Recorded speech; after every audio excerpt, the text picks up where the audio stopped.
Salut tout le monde et bienvenue sur Demos Kratos. On est en septembre, c'est la rentrée, la nature reprend ses droits après la canicule, les oiseaux chantent paisiblement.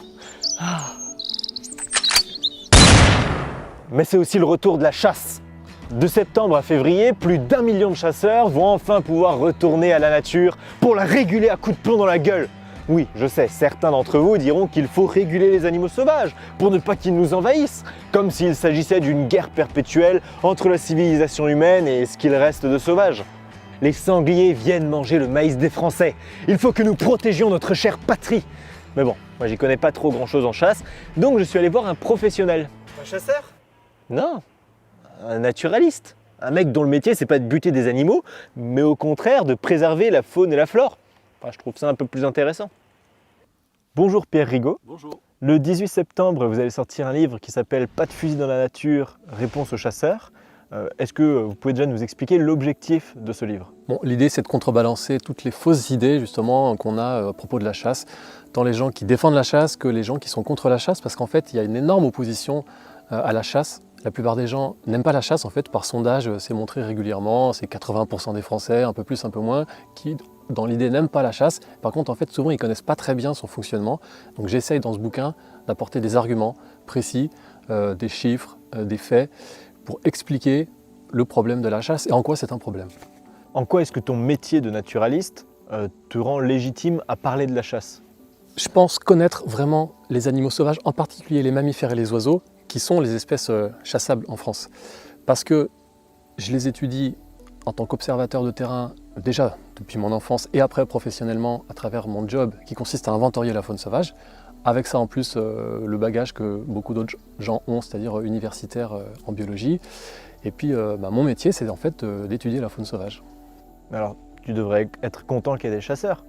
Parce que eux, ils disent que c'est les premiers écologistes de France qui se chargent justement de réguler la faune, de s'occuper de la nature. Qu'est-ce que tu en penses de ça? C'est ça qui est hyper pernicieux. C'est que les chasseurs, quand ils se disent premiers écologistes de France, ils disent on a géré tel marais pour éviter par exemple l'urbanisation. Alors on pourrait se dire mais c'est génial. Et en effet, des écologistes, des vrais entre guillemets, font aussi ça. Sauf qu'il n'y a pas besoin de chasser. Et c'est tout ce que j'essaie de développer quand je regarde précisément ce que font les chasseurs. Parfois, en étant vraiment honnête, il y a des choses positives qui sont faites par les chasseurs, mais ça n'est pas lié à la chasse elle-même. Par exemple, ils prennent un marais pour éviter sa destruction, mais après c'est pour chasser dessus. Alors que des écologistes pourraient prendre le même marais, avoir les mêmes opérations de terrain, mais sans dégainer le fusil, quoi. Et alors, leur action de régulation, quel intérêt elle a dans la préservation de la faune et de la flore? La plupart des espèces qui sont chassées, la plupart des animaux qui sont tués, ce sont des oiseaux, en particulier des oiseaux migrateurs, pour lesquels il n'y a nullement besoin de régulation. Il n'y a aucun biologiste, aucun scientifique qui va vous dire il y a besoin de réguler je sais pas, la tourterelle des bois dont on entend parler, tous les grives, les alouettes. Ces oiseaux n'ont pas besoin de réguler, ça n'a pas de sens écologique, ça n'a pas de sens biologique. Les seules personnes qui parlent de régulation, ce sont les chasseurs. Et les gens qui les autorisent à le faire sont les décideurs politiques qui prennent ça comme argent comptant sans demander à des biologistes qui disent le contraire. Parce que du coup, qui est-ce qui dirait ce qu'il faut réguler, combien d'espèces il faut tuer? En fait, est-ce que c'est organisé cette régulation?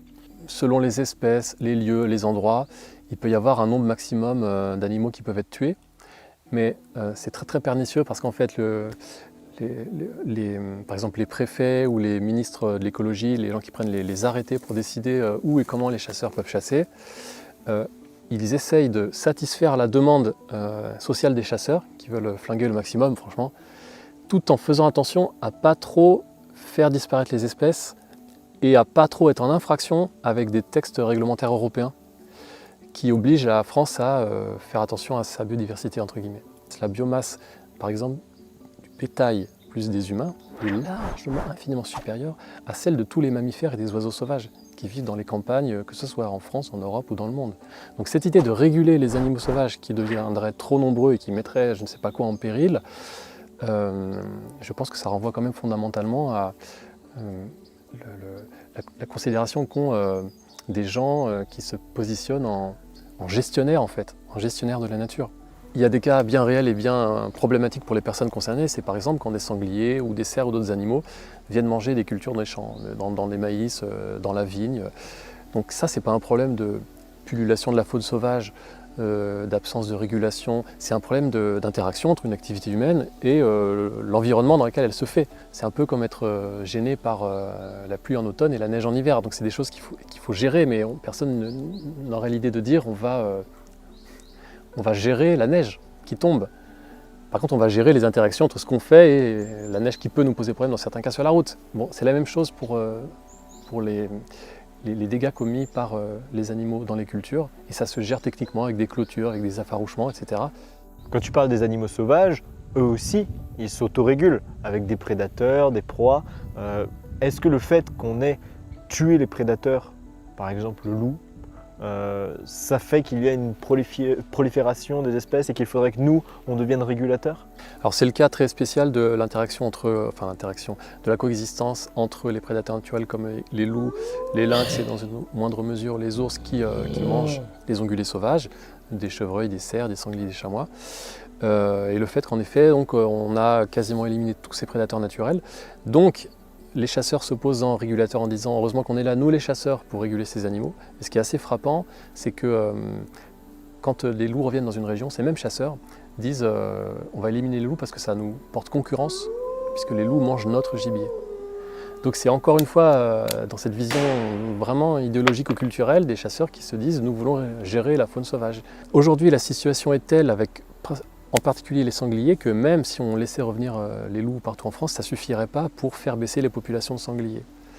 Pour autant, les chasseurs qui en tuent quand même 700 000 par an, des sangliers, n'arrivent pas non plus à faire baisser la population de sangliers.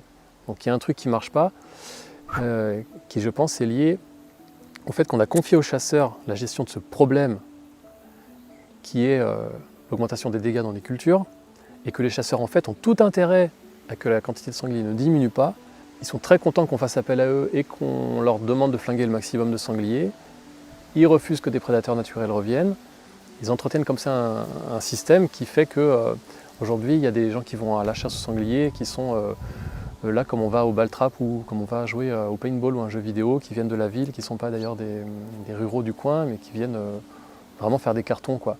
J'essaie de bien différencier ce cas-là du reste de la chasse. Parce qu'en fait, même si on prend tous les sangliers abattus à la chasse, ça représente qu'une partie infime des animaux tués à la chasse. C'est pour ça que cette histoire de régulation, c'est hyper compliqué.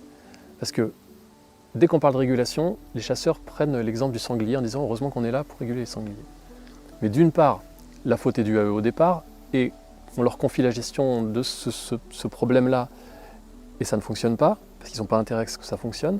Et d'autre part, ça cache, c'est vraiment l'arbre qui cache la forêt, parce que ça cache toutes les autres espèces chassées.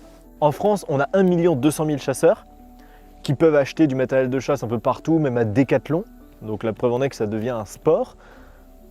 Comment ils trouvent assez d'animaux à tuer pour satisfaire tous ces chasseurs? L'élevage, l'industrie de l'élevage du gibier, c'est quelque chose de très méconnu, je mets gibier entre guillemets, c'est comme ça qu'ils l'appellent. Un animal sur 4 qui est tué à la chasse aujourd'hui en France, il est né dans un élevage. C'est des faisans essentiellement, des perdrix, mais aussi des canards, ça peut être des lapins, des lièvres, de moins en moins, mais il y en a encore. Ça peut être toutes sortes d'animaux qui sont lâchés, comme dans le sketch des Inconnus, c'est vraiment ça, pour avoir côtoyé ça de très près, c'est vraiment généralement le matin de la chasse ou la veille que des camions arrivent avec des caisses et des faisans partent dans la nature, après avoir grandi dans des hangars puis des volières. Bon, j'ai réfléchi. Ouais. Toi, Bébert, tu restes ici, Je tu pointe lâches. ici, moi. Tu lâches. Ouais. Toi, Gérard, tu te mets en face et moi je me mets là. Ok. Ok, Dédé, tu me reçois là. Je te reçois 5 sur 5. J'attends que Bébert fait le lâcher. Vas-y, Dédé, c'est parti. Vas-y. C'est bon. C'est bon. C'est bon. C'est bon. Tiens, la deuxième, là, tiens. Tiens, celle-là. Putain, j'ai plus de balle, merde. Pierre, est-ce que tu peux nous expliquer où on est là? C'est un élevage typique de faisans et de perdrix pour la chasse. Alors c'est la partie visible, la partie la moins pire, parce que ces oiseaux peuvent voler un peu, il y en a quelques centaines là qui sont un peu cachés dans la végétation. Mais avant ça, typiquement, c'est des oiseaux qui sont nés dans des hangars, un peu comme les poules en batterie, qui sont nés dans des cages avec des oiseaux reproducteurs qui sont maintenus en cage toute leur vie. Leurs œufs sont mis dans des incubateurs. Les poussins sont nés certainement dans une autre région en France, ont été transportés ici, dans un hangar de ce petit éleveur traditionnel, disons, d'élevage de gibier. Et ensuite, les oiseaux presque adultes sont mis pour la fin de leur vie en captivité dans cette volière. Et ces oiseaux-là seront ramassés, embarqués, mis dans des caisses, certainement dans quelques jours parce que la chasse va ouvrir dans ce secteur. Ouais, on les voit se prendre les filets et tomber après. Là, c'est... Et en fait, c'est vraiment pas drôle à voir parce que régulièrement, ils se tordent le cou littéralement. Et tu as des oiseaux qui se retrouvent pendus, enfin le cou coincé dans des mailles du filet. Parce que à la fois, les éleveurs d'animaux pour la chasse ont intérêt à avoir des oiseaux qui volent quand même un peu pour que les chasseurs trouvent ça intéressant. Et donc, les oiseaux sont nerveux et donc ils meurent en se cognant tout simplement.